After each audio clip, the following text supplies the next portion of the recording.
루펜 여러분, 이그스 칼럼에 오신 걸 환영합니다. 이번 영상은 루키 선수들을 주목해 보겠습니다. 다재다능이라는 단어가 정말 잘 어울리는 선수가 있습니다. 바로 8라운드에 지명이 된 김준수 선수입니다. 이전 영상에서 저는 23시즌 드래프트가 생각이 난다. 문현빈, 이민준 선수를 지명하고 하위에 최원준, 김혜준 선수를 지명하면서 야수를 확보했던 그 시즌 흡사하다 생각을 했었는데 딱 최원준 선수를 지명했던 그 라운드에 내야수 한 선수가 지명이 되었습니다. 바로 야탑고 김준수 선수입니다. 왠지 최원준 선수와 오버랩이 되는 선수입니다. 영상 시작하겠습니다. 이번 시즌 정말 야수들의 약진이 강하게 이루어진 한 해입니다. 특출난 투수가 없다는 평이 있기도 했고 시간이 지날수록 타격에서 인정을 받는 야수들이 보이지 않는다는 평가가 있으면서 그나마 괜찮은 선수들을 미리 지명해야 한다는 의견들이 나오면서 약진이 뚜렷했습니다. 타팀은 공격에 집중을 할 때 하나 스카우트 팀은 아예 눈을 돌려 수비 주루가 괜찮은 선수들을 찾기 위해 노력을 하고 있었습니다. 지난 시즌부터 확보하려고 하고 오히려 성과면에서 더 좋았다는 평도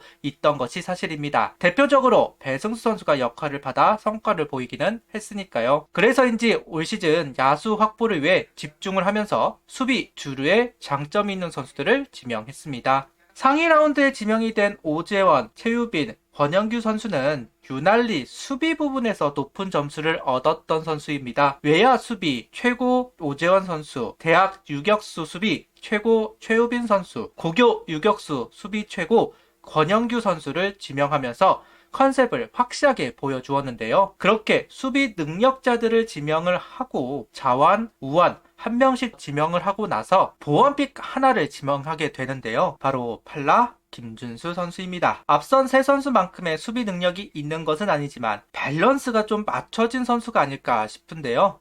현재로서는 작은 오각형 선수처럼 느껴집니다. 컨택, 장타, 수비, 주루, 어깨, 오툴 플레이어가 여기에 유격수, 3루수를 소화하는 유틸리티 능력자. 한 가지 스탯이 월등하지는 않지만 뭘 시켜도 자기 목은 다하는 선수. 김준수 선수가 그런 선수로 보입니다. 예전 오선진 선수처럼 지금의 이도윤 선수처럼 빈자리가 나면 언제든지 채워줄 수 있다는 다재다능한 내야수 선수 김준수 선수를 소개하도록 하겠습니다. 야타컵 졸업 후 8라운드로 지명이 된 김준수 선수입니다. 키 184cm, 77kg, 우투 우타 선수. 야탑고는 한방 있는 학교라는 이미지가 있습니다. 서울고, 장충고, 덕수고처럼 전통의 강호의 느낌의 학교는 아니기는 하지만 전국구 스타들이 등장을 하는 학교이기도 합니다.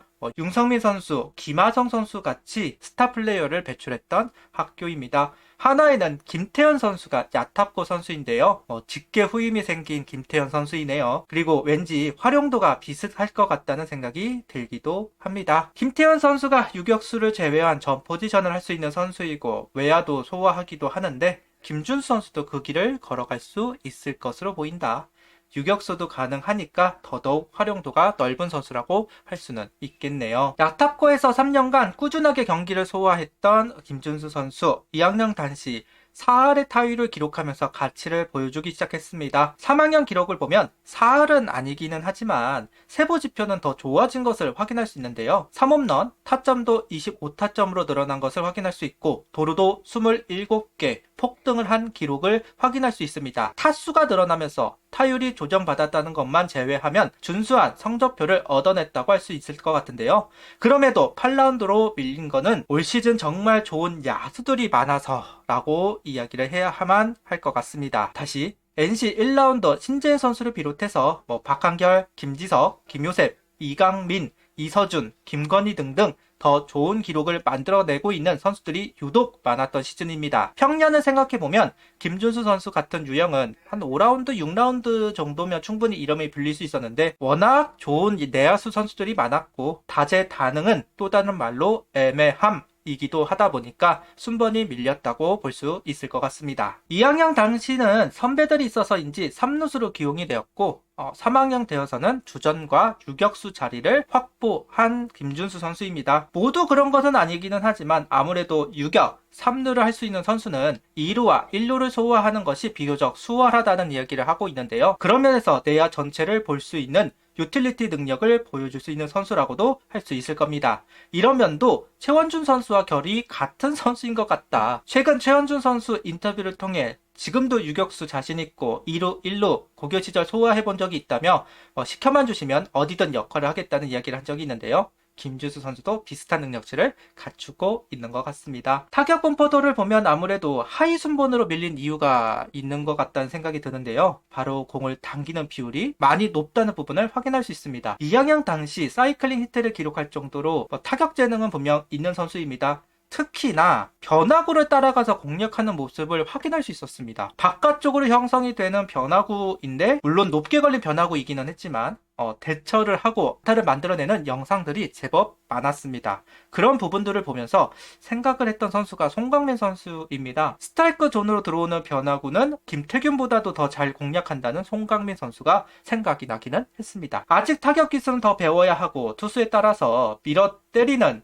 부분들이 보완이 되어야만 하겠지만 분명 타격 재능 있는 선수입니다. 작은 오각형이 아니라 진짜 큰 오각형이 되면 더 많은 역할을 수행할 수 있는 선수라고 보여지기는 합니다. 야탑고 내야수 김준수 선수는 공수주 밸런스가 좋은 유격수 자원이다.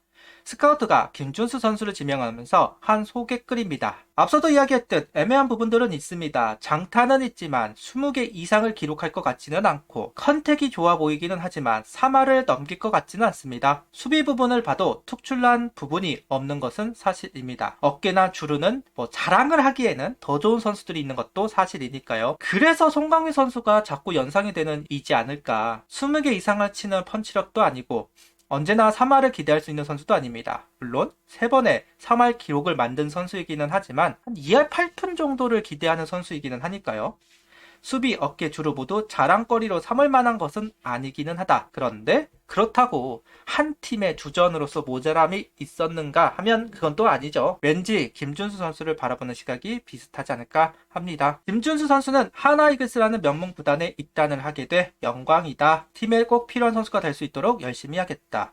다른 글에서는 영원한 독수리가 되겠다는 이야기를 하기도 했습니다. 하위 라운드 반란이 꼭 일어났으면 좋겠는데요. 최원준 선수가 그 반란을 준비하고 있고 실제로 이루어질지는 지켜봐야 하는 부분이긴 하지만 개인적으로도 기대를 하고 있습니다. 개인적으로 김준수 선수를 보면서 센터로 기용을 받기보다는 최원준 선수처럼 코너로 기회를 받을 것 같습니다. 3루수가 좀 부족한 것도 있고요. 올 시즌 방출당한 조한미 선수 자리를 채울 것으로 보이기도 합니다. 그런 면에서 김준수 선수는 당장 1군에 올라가서 역할을 하기보다는 군대부터 다녀와야 할 것으로 보이는데요. 그런 상황에서도 경쟁자라고 이야기를 할 만한 선수는 박정현, 정민규, 김것 세 선수라고 봐야 할 것 같습니다. 당장 박정현 선수를 밀어내기는 어려울 것 같고 정민규, 김건 선수를 밀어낼 각오로 플레이를 할 필요는 있기는 할 거다. 그래야 자기 자리가 생길 것이고 그 자리를 발판 삼아 1군에 콜업이 될 수 있을 테니까요. 만만치는 않을 겁니다. 다만 김것, 정민규 선수가 1군에 올라갈 길이 보이지 않는다면 하나보다는 다른 생각을 가질 수밖에 없을 것이고 그만큼 김준수 선수는 노려봐야 하는 부분이라고 생각합니다. 높게 보면 송강민 선수 있고 낮게 보면 박정현 선수라고 봐야 할 것 같은데요. 왜 8라운드로 밀린 건지는 알 수 있기는 한 부분이죠. 계속 이야기하지만 다재다능은 애매함과 동일한 언어이니까요. 상위로 뽑기는 좀 부담스럽고 하위로는 부담이 안 되는 상황이니 하나보다는 보험도 들 겸 김준수 선수를 지명했습니다. 개인적으로는 주전 욕심 부리기보다는 장점이 될 수 있는 유틸리티적인 부분을 각인시켰으면 좋겠다는 생각이 들기는 합니다. 이도윤, 한경빈, 박정현 세 선수 정도 유격수가 가능한 유틸리티 이도윤, 한경빈, 박정현 선수 정도 이야기를 할 만한데요. 이도윤 선수는 이제 30살이 넘어가고 있고 한경민 선수는 1군에 못 올라가는 상황입니다. 그러면 나이가 어린 선수 중에는 박정현 단 한 명. 그런데 성공적으로 안착을 할 것인가 알 수는 없죠. 만약 박정현 선수가 실패를 한다면 고개를 돌려서 김준수 선수를 바라볼 수 있을 겁니다. 시야가 자기한테 고정이 되었을 때 증명을 해야 할 필요가 있겠죠. 앞서도 이야기했듯 당장 일본에서 역할하기보다는 군대를 먼저 소화할 것으로 보이고 어쩌면 바로 보내려고 할 수도 있을 것 같습니다. 당장 표처스도 제대로 소화할지 알 수가 없기는 하니까요. 어떤 행보를 보여줄지 알기는 어려우나 하나 확실한 건 죽기 살기로 해야만 살아남을 수 있다. 안 그러면 밀립공산이 충분히 있습니다. 다시 한번 환영합니다. 김준수 선수 구독, 좋아요, 알림 설정 부탁드리며 영상을 봐주셔서 감사합니다. 하이퍼도 부탁드립니다.